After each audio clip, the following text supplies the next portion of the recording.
Hello everybody and welcome to What's Up. If you have any questions that you would like answered or any queries about the life and the universe and stuff, leave a comment in the comment section of this video. Any question that gets thumbed up or repeated multiple times, I will put in the video. So the first question was actually a question that was directed directly to me. It was a question to me, but it was thumbed up by a lot of people. It had the most thumbs up of any comment in the comment section. So I thought that I should definitely talk about it. And what the question was is basically asking me if I would date a guy who had a great personality, but he just had a horrible life. Like he had bad friends, or he was doing drugs, or he was mixed up in something that wasn't good, but himself was an awesome person. And the way that I'm going to structure this so that it's actually relevant for all of you guys is that when it comes to being in a relationship with someone that is going through issues personally or in any kind of way, a lot of the time it's best for them that they don't get into a romantic sexual relationship. If you can be there for that person and be their friend, it's usually better that you support them as a friend than get romantically involved with them, because when people have issues, I honestly believe that they kind of need to sort themselves out and have time on their own to deal with their own shiz and get themselves sorted before they get into a relationship. I think you have to be in a very stable, like very secure state of mind to actually be in a romantic relationship and for it to be successful and for it to be healthy for both people involved. So if I met someone and he was going through a tough situation but he was an awesome guy, I would definitely be his friend and do whatever I can to help him get through it. But in terms of being in a romantic relationship with anyone that has serious issues in their life, it's best for them to get it sorted before they end up jumping in to something super serious. So the next question is all about pursuing something that you really want to do that's maybe a little bit more risky and not as stable, over going for something that your family recommends and everyone really wants you to do that is more stable and a lot easier to achieve. So basically the question was, do I pursue what I want to do, or do I not take a risk and go with what all my family is doing and do something that's really easy to do? In terms of this situation, when you are young, as in under the age of like 28, I think that you should just pursue what you really want to do.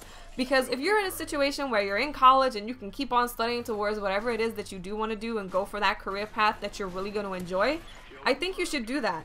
Because there's not many people that are in jobs that they truly enjoy. And if you have the opportunity to get to that point, then I think you should definitely take it. Yeah, there's always safer options, and yeah, you might even enjoy those safer options, but if you have a true passion for something, I think you should at the very least give it a go.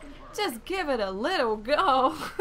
If you're in a situation later down the line, maybe when you're, I don't know, 25, 26, and you realize that what you chose isn't that great, you can always go back to college and do whatever to get the safer, more stable career path. But I really think that you should just try and go for what you enjoy, what you're passionate about, while you can. I think it's important. It's incredibly important. Happiness is very important, and if this is gonna make you happy in the long run to have this career, you need to go for it.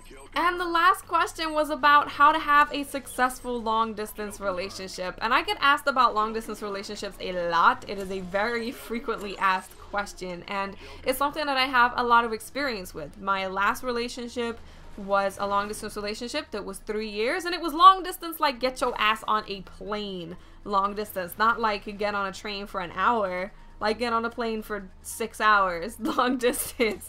And from that experience, I kind of know what we did that made it not work. I know what we did that made it work, and I have a very good understanding now of how you can make a long distance relationship actually work. So the first thing that I would say is that you have to make time for each other every single day to spend a good amount of time talking to each other, where it's 30 minutes, an hour, even longer if possible. It's really important to do that, because if you just have this person who you are dating and you talk to them for like 5 minutes, they're not really a big part of your life if you're just talking to them for 5 minutes. So you need to have time for your significant other. The other thing that is really important is that you always need to know when you're going to see each other again.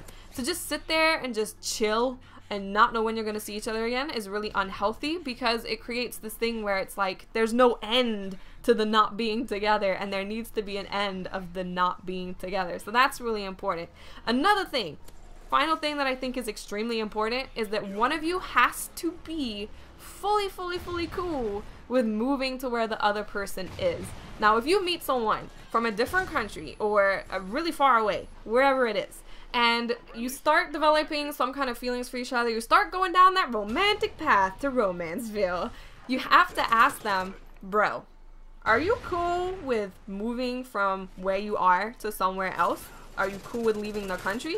Are you cool with moving to somewhere totally different? Because if they're not okay with that, the relationship is not going to work. Someone has to move. It cannot be a long distance relationship forever. That's not going to work. I would say that long distance should probably be like a year, not much longer than a year, and then you guys need to be moving in with each other. Otherwise, it's not going to work.